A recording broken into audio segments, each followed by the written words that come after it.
In the shadows of human history, two creatures were born, one thirsted for blood, the other for the moon. But behind their fangs and fur lies something far older than myth, something that has followed us since the dawn of fear itself, the reflection of our own humanity. Imagine the first humans gathered around a fire, hearing cries from the forest they could not explain. When sickness drained the color from the living, they spoke of the dead who returned to feed on them. When rage consumed a man and he tore through his own village, they whispered that he had become a beast. The vampire and the werewolf were not born in stories, they were born in explanations. For madness, for death, for everything we could not control. They are not just monsters of the night.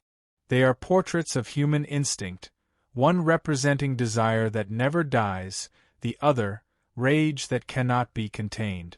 And as we dig through centuries of superstition, plague, and myth, we begin to see something unsettling. These creatures have always been with us because they have always been us. This is the strange history of vampires and werewolves. For as long as we have recorded memory, humanity has feared the night. Not because of what it hides, but because of what it reveals. When darkness falls, our minds awaken ancient instincts. We imagine shapes in the mist, footsteps that echo too closely, eyes that glint where no animal should be. And across every continent, every language, those same fears have found a face, sometimes fanged, sometimes furred, but always familiar. The vampire and the werewolf are among the oldest symbols of human dread. They've haunted tombs, temples, and bedtime stories for over 4,000 years. Long before they were characters in novels or villains in films, they were explanations, attempts to make sense of the unexplainable. Death that refused to stay buried. Madness that tore through the body. Hunger that felt unnatural. Yet the strange truth is that these creatures were never entirely evil in the way we imagine today. They were warnings, reflections of balance gone wrong. The vampire was what happened when desire overwhelmed restraint, the werewolf when rage devoured the soul. They reminded early societies of what separated man from beast, and what could happen when that line blurred. But what made these myths so powerful that they survived every empire, every religion, every revolution? Why do we still tell their stories in a world that has satellites, medicine, and science? Maybe it's because they speak to something buried deep inside us, something civilization can never quite silence. The hunger for power, the temptation of freedom, the fear of losing control. In this journey, we'll trace their origins from ancient Mesopotamian demons to medieval trials, from plague-ridden graves to Gothic literature, from church exorcisms to Hollywood's glowing screens. We'll uncover how two myths born from terror became symbols of beauty, rebellion, and immortality. And as we peel back the centuries, one question will begin to haunt us. Were vampires and werewolves ever just myths? Or have they always been metaphors for the parts of ourselves we'd rather keep hidden? The answer lies in the beginning, when blood and moonlight first met. Before the vampire had fangs, before the werewolf howled under a full moon, the world already trembled before beings that blurred the line between man and monster. These creatures did not belong to the night of Europe, nor to Gothic castles or silver bullets. They were ancient, older than writing, older than kings, born from the same question every human once asked while staring into the dark: what happens to us after death, and what if it doesn't end there? Thousands of years ago, the people of Mesopotamia believed in spirits that drank blood to sustain themselves. One of them was Lamashtu, a night demon who preyed on infants and mothers, stealing the warmth of life itself. Her cousin in horror, Lilitu, wandered the night seducing men and draining them dry. These were not stories to entertain, they were warnings whispered to survive. For early civilizations, disease, childbirth, and madness were invisible assassins, and so they gave those terrors a name, a shape, and a hunger. Across the Aegean Sea, the Greeks told of Lycaon, a king who served human flesh to Zeus and was cursed to become a wolf. From his punishment came the first lycanthrope, half man, half beast, trapped in the fury of transformation. Meanwhile, in Roman folklore, striges were vampiric birds that sucked the blood of children and brought plague to entire villages. They were blamed when illness swept through families, when the dead refused to stay peaceful. Each civilization built its monsters from what it feared most. To the Babylonians, it was pestilence. To the Greeks, moral corruption. To the Romans, decay and death. Yet a strange pattern connected them all: blood and transformation. Blood, the symbol of life, and transformation, the loss of control. Two sides of the same dread. That within every human lies both creation and destruction, the giver and the devourer. These weren't fairy tales, they were primitive psychology. Before doctors, before germ theory, people turned fear into myth to make it bearable. If something drained the living, it had to have a mouth. If someone lost their humanity, there had to be a curse. And so, from the deserts of Mesopotamia to the mountains of Arcadia, humanity began to write the first chapter of its darkest mirror, one that would only grow sharper as civilization spread. Because as people learned to light their cities, their monsters retreated deeper into shadow. But they never disappeared. They waited for an age when faith and fear would collide, and the dead would rise once more in Europe's cold, black soil. By the time Europe entered the Middle Ages, the ancient world's demons had changed faces. The gods of the old world were gone, replaced by saints, crosses, and fire. Yet, beneath the hymns and cathedrals, something older still stirred. The people of medieval Europe lived in a world wrapped in faith but ruled by fear. Every shadow might hide a devil, every death might be a curse. And so the vampire and the werewolf returned, not as mythic punishments from the gods, but as proof that evil walked among the living. Plague swept across villages, killing families overnight. The dead were buried quickly, sometimes too quickly. When graves were reopened, bodies appeared strangely preserved, their mouths wet with blood. The villagers didn't understand decomposition. To them, it looked like feeding. They whispered that the corpse had risen in the night, stealing life from the living. To stop it, they drove stakes through the chest, cut off heads, placed stones in mouth. A desperate ritual to stop what they could not explain. These weren't isolated acts of hysteria. Across Eastern Europe, in Serbia, Poland, Romania, and Bulgaria, entire communities waged war against their dead. They exhumed corpses, burned remains, and performed rites that blurred the line between faith and folklore. The word vampire first appeared in Slavic tongues during this era, a name heavy with terror. It wasn't entertainment, it was survival. And in the forests, another nightmare roamed. When livestock were found mutilated, when villagers vanished under the full moon, the whispers began. Werewolf. To the church, such transformations were not myth but heresy. A man who could change shape was believed to have sold his soul. The Inquisition took this belief and forged it into fire. Witch and werewolf became interchangeable, both servants of the devil. Men and women accused of lycanthropy were tortured until they confessed to running with demons, drinking blood, or transforming at midnight.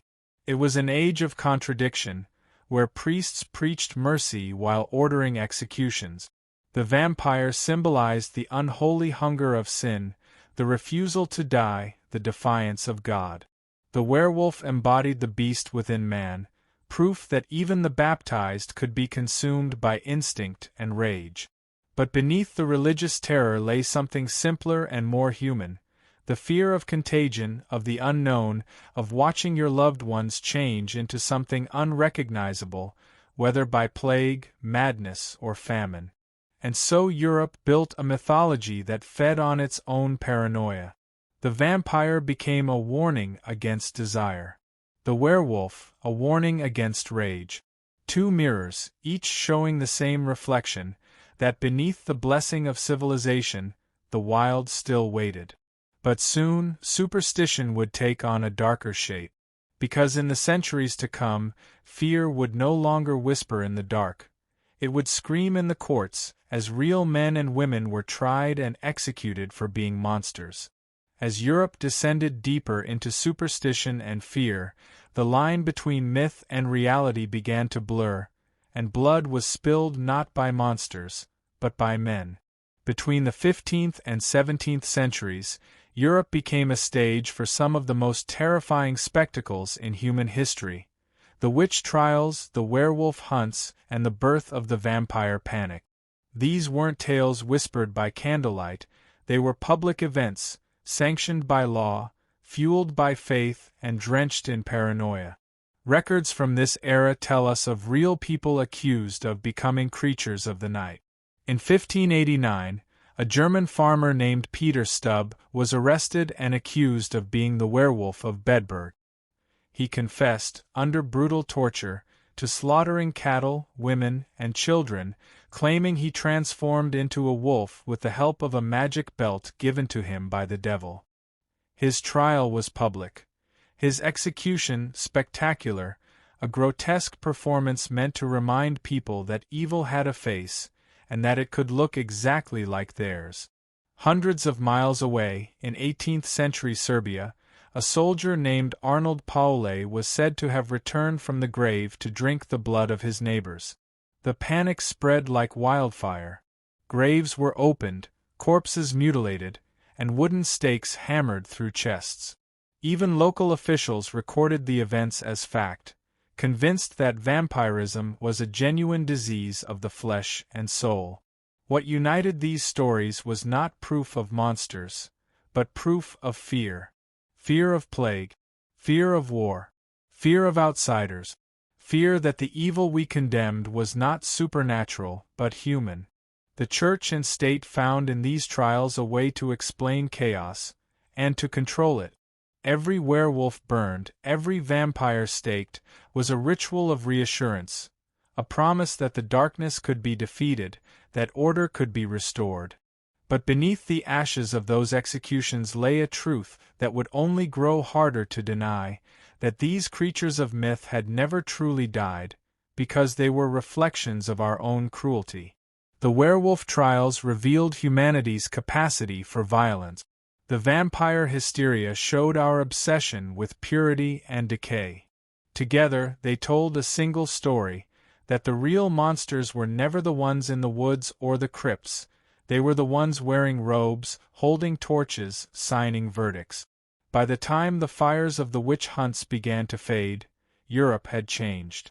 The Enlightenment was dawning, and science was creeping into the cracks of superstition. But the monsters did not vanish. They simply adapted, from confessions under torture to questions under microscope. And soon, the vampire and the werewolf would rise again, not as demons to be hunted, but as mysteries to be studied. As the flames of witch hunts dimmed and the age of enlightenment dawned, Europe began to trade superstition for science, or so it believed. But the shadows of fear do not vanish easily. They simply change shape. And in the flicker between faith and reason, the vampire found new life. The 18th century was an age of progress. Telescopes reached for the heavens, microscopes peered into the invisible world of disease. Yet the farther people looked, the less they understood about death itself. The body remained a mystery, especially in places where religion forbade the study of the dead. So when corpses were found strangely preserved, when villagers claimed to see their dead relatives wandering the night, explanations once again turned to the supernatural, this time dressed in the language of medicine. The word vampire first appeared in European print around 1725, in reports from Serbia and Hungary describing vampiric epidemics. Local physicians examined exhumed bodies that appeared fresh, with blood at the mouth and flexible limbs. To the untrained eye, this was proof of feeding. But to the early scientists of Vienna and Paris, it was a puzzle. one that demanded dissection, not exorcism. The Austrian court physician Gerard van Swieten was sent to investigate. He concluded that the supposed vampires were nothing more than corpses preserved by cold soil and poor burial practices. Yet his rational report did little to calm the hysteria. Ironically, it made the vampire more famous than ever, a creature debated not in villages, but in salons, universities, and even the royal court of Empress Maria Theresa. The Enlightenment had created a paradox. It sought to destroy superstition, but in exposing it, gave it permanence. Vampires were no longer nameless terrors in peasant tales. They were the subject of scholarly papers, medical case studies, and theological debate. Fear had gone academic. At the same time, the werewolf's fate took a different path. As reason replaced religion, the Church's old obsession with lycanthropy faded, and the wolf-man became a symbol not of witchcraft, but of madness. Physicians reclassified him as a melancholic lunatic, a man whose mind had split in two, torn between civility and savagery. The monster moved from the forest to the asylum. In this strange age of enlightenment, science believed it had buried the supernatural. Yet in its pursuit of reason, it did something far more profound. It made monsters human again. Vampires were no longer demons, they were afflicted beings. Werewolves were not damned, they were diseased. And that quiet shift, from curse to condition, would forever change how we told their stories. Because in turning myth into metaphor, humanity had made fear something it could no longer burn or bury. It could only study it. But the next transformation would come not from medicine, but from imagination. As the 19th century rose and candles flickered over pages of Gothic ink, the monsters would rise again, beautiful, tragic, and eternal. By the 19th century, the vampire and the werewolf had escaped the graveyard of superstition and found immortality on the page. What religion had condemned and science had dissected, literature would resurrect, not as warnings but as wonders. The Gothic imagination was about to turn creatures of fear into icons of fascination. It began quietly, in drawing rooms filled with candlelight and ink-stained poets. In 1819, a short story titled The Vampire appeared in print, written by John Polidori, the personal physician of Lord Byron. It told of a mysterious nobleman named Lord Ruthven, pale, elegant, and predatory, who fed not only on blood, but on the innocence of society itself. This was no graveyard ghoul. This was the birth of the aristocratic vampire, cultured, immortal, and dangerously seductive. Polidori's story shocked and thrilled readers. For the first time, the vampire was not a bloated corpse or a rural superstition. He was a gentleman with manners and menace in equal measure. The myth had evolved from peasant folklore into psychological allegory, the hunger of civilization itself disguised in human form. Over the next decades, that image only deepened. Writers like Sheridan Le Fanu, in his haunting 1872 novella Carmilla, gave the vampire a new dimension, female, alluring, and subversively erotic. Carmilla whispered against Victorian restraint, turning the vampire into a metaphor for forbidden desire and social transgression. And then, in 1897, Bram Stoker sealed the legend forever with Dracula. Stoker's count was the perfect storm of fear and fascination, an ancient evil crossing oceans, preying on the modern world, seducing its women, defying its science. Dracula was more than a novel, it was a mirror reflecting every anxiety of the age: sexuality, disease, immigration, empire, and faith. The vampire was no longer a monster hiding from progress, it was progress's shadow, elegant and eternal. Meanwhile, the werewolf remained quieter, lurking in the background of folklore and poetry until cinema found him. But the groundwork was being laid even in these literary halls. Writers like Goethe, Maupassant, and Kipling explored the duality of human nature, the civilized self versus the savage heart. These stories, though not always Lupin, were the seeds of the modern werewolf myth, that man is forever at war with the animal within. As the century closed, two symbols stood before the world: the vampire, a creature of intellect and desire, and the werewolf, a creature of instinct and rage. One ruled the night through seduction, the other through violence. One feared the dawn, the other the moon. Yet both shared the same curse: to be trapped between worlds, neither human nor beast, neither alive nor dead. And in that space, that liminal, tragic space, audiences found something irresistible. Because deep down, we all recognize that struggle. The Romantic Age had turned superstition into art, and art into obsession. But the story wasn't done. Soon, psychology would arrive, and it would ask the question no crucifix or silver bullet could answer: what if the monsters aren't outside us, but inside our minds? By the dawn of the 20th century, the vampire and the werewolf had escaped the chains of folklore and stepped fully into the human mind. The new century brought with it Freud, Jung, and the birth of psychoanalysis, and with it came a revelation far more unsettling than any medieval curse. The true monster lived within us. For centuries, stories of blood drinkers and shape-shifters were told as cautionary tales about sin and punishment. But psychology stripped away the crosses and silver bullets and replaced them with mirrors. Now, the vampire wasn't the undead aristocrat of Transylvania, it was desire itself, the part of the psyche that takes and consumes, never satisfied. The werewolf wasn't a cursed peasant under a full moon, it was rage, instinct, and repression breaking free from the cage of reason. Freud's ideas of the id, ego, and superego turned monsters into metaphors. The vampire became the id, pure hunger, pure pleasure, while the werewolf became the eruption of the primal self, the animal nature beneath social masks. Every transformation, every bite, every drop of blood was now a symbol of conflict between civilization and instinct, control and chaos.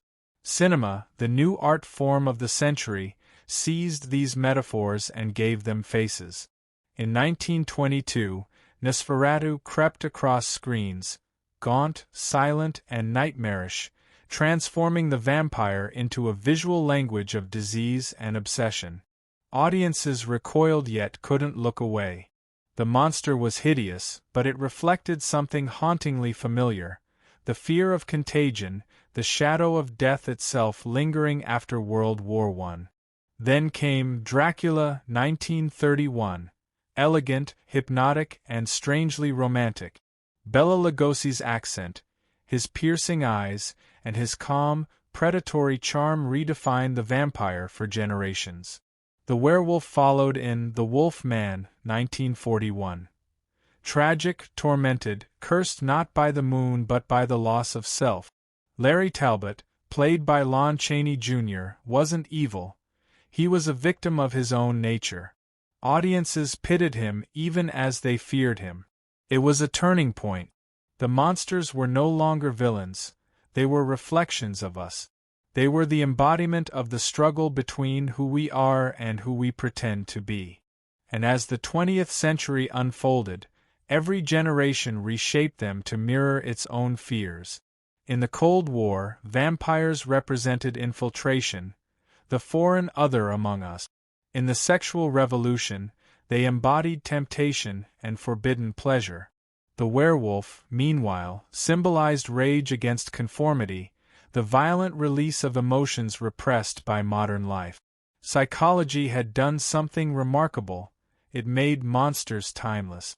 They no longer lived in crypts or castles, they lived in our dreams, our impulses, our nightmares. The full moon and the sharpened fang had become metaphors for the moments when we lose control, or when we realize that control was only an illusion. And so, by the mid-20th century, these creatures had evolved beyond myth. They were no longer just folklore. They were language, symbols that could express everything too dark, too dangerous, or too human to say aloud. But in the modern world, a world of lights, cameras, and fame, the monsters would soon be reborn again. This time, not as reflections of fear, but as reflections of fantasy.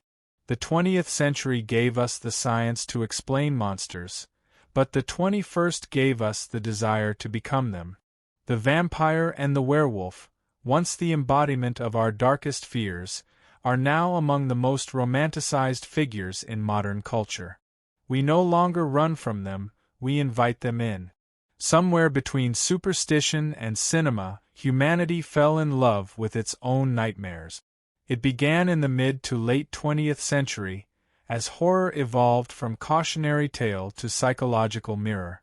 Films like Interview with the Vampire, 1994, and Bram Stoker's Dracula, 1992, presented the undead not as predators, but as tragic figures, cursed by immortality, haunted by guilt, craving connection more than blood. The vampire became a philosopher in black velvet, trapped in eternal longing. Its fangs were no longer instruments of death, they were symbols of intimacy, addiction, and power. The werewolf underwent its own transformation. In An American Werewolf in London, 1981, lycanthropy was no longer a moral punishment, it was a metaphor for identity and loss of control, a physical manifestation of trauma. By the time of the Wolfman remakes and later, Teen Wolf and Underworld, the beast had become a symbol of rebellion, a creature that embraced its primal side in defiance of conformity. And then came the cultural shift that would immortalize both creatures in the global imagination, Twilight 2008. For an entire generation, the vampire and the werewolf stopped being monsters entirely. They became love interests, heroes, and symbols of emotional power. The eternal triangle of Edward, Bella, and Jacob wasn't about blood or the moon, it was about choice. The dark, brooding intellect of the vampire versus the passionate, wild loyalty of the werewolf. Civilization versus nature. Control versus freedom. It was the final step in their evolution, from horror to fantasy. From symbols of what we feared, to symbols of what we wished we could be. Immortal, unstoppable, desired. Yet this transformation reveals more about us than about them. In a world obsessed with image, youth, and perfection, the vampire represents power without decay, a being that defies time itself. In a culture suffocated by rules and digital control, the werewolf represents release, the freedom to howl, to rage, to feel. They are the two halves of the same modern dream, eternal control and the freedom to lose it. And so, vampires and werewolves continue to evolve with every era. They move through books, films, and screens, adapting like myths with pulse and breath. Once the shadows of fear, they are now reflections of desire. But desire, like fear, always hides a truth. Because behind the romance and glamour, the same ancient heartbeat still echoes, the one that began when early humans stared into the dark and wondered what waited just beyond the firelight. And that heartbeat will lead us to one final revelation, one hidden not in legend, but in the bones of history itself. For centuries, we've chased vampires and hunted werewolves through legend, literature, and film. But strip away the myth, and what's left isn't sorcery, it's science, history, and fear itself. The most chilling truth of all is that these monsters weren't born in the imagination, they were born in the body. In the cold graves of Eastern Europe, where the first vampire panics erupted, scientists and historians have uncovered clues that explain the origins of the myth. When bodies were exhumed, villagers found what looked like unmistakable signs of undeath: blood at the lips, swollen bellies, pink flesh. But these were not supernatural resurrections, they were the simple, horrifying effects of decomposition. As a corpse decays, gases cause the abdomen to swell, forcing fluid from the mouth. To a terrified villager, that looked like proof that the dead had been feeding. And so, what they saw as monsters were merely victims of science they did not yet understand. Yet not all the myths were born in the grave. Some walked among the living.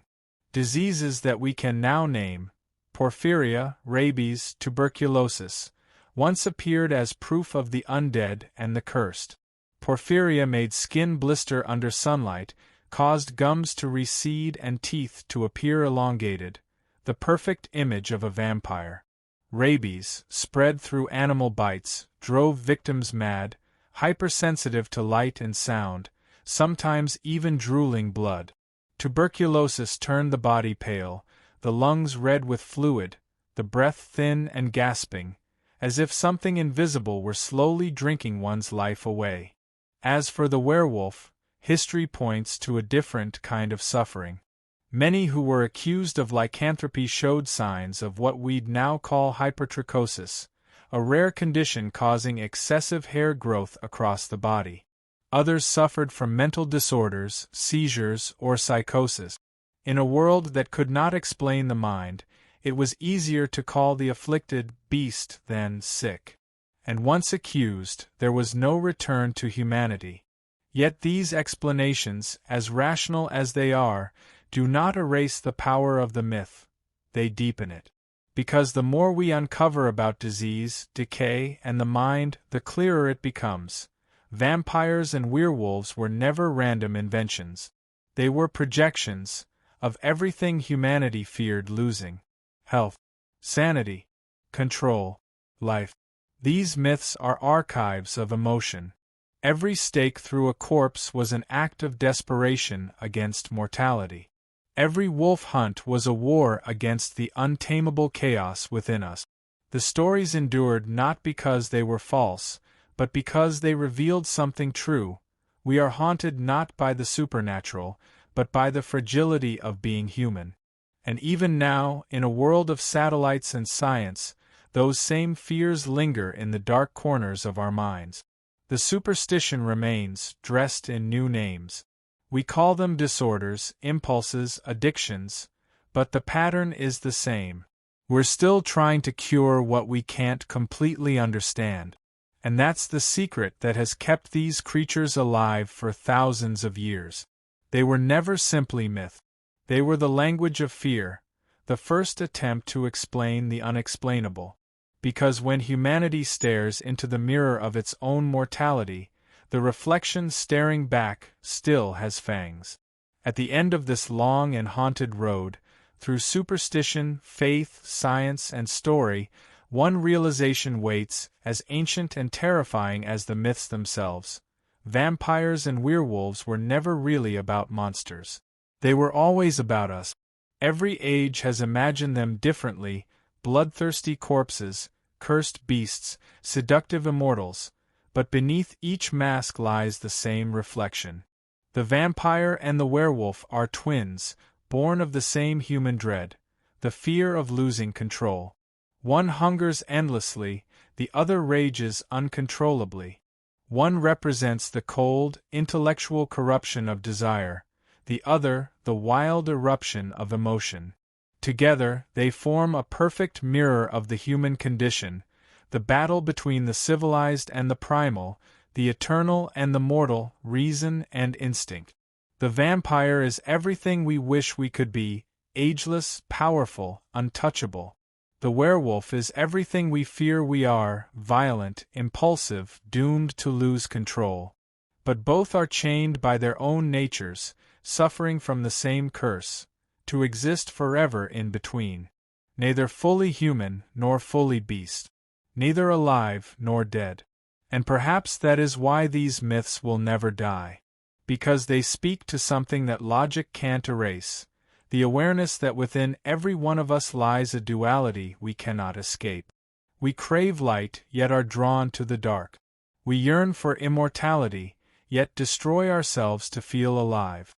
We polish the surface of civilization, but underneath, the ancient hunger still beats. Every time a new vampire movie premieres, every time a werewolf's howl rises on screen, we are unconsciously asking the same question our ancestors whispered beside their fires: what am I capable of when the night comes? It is not just a question of fear, but of identity.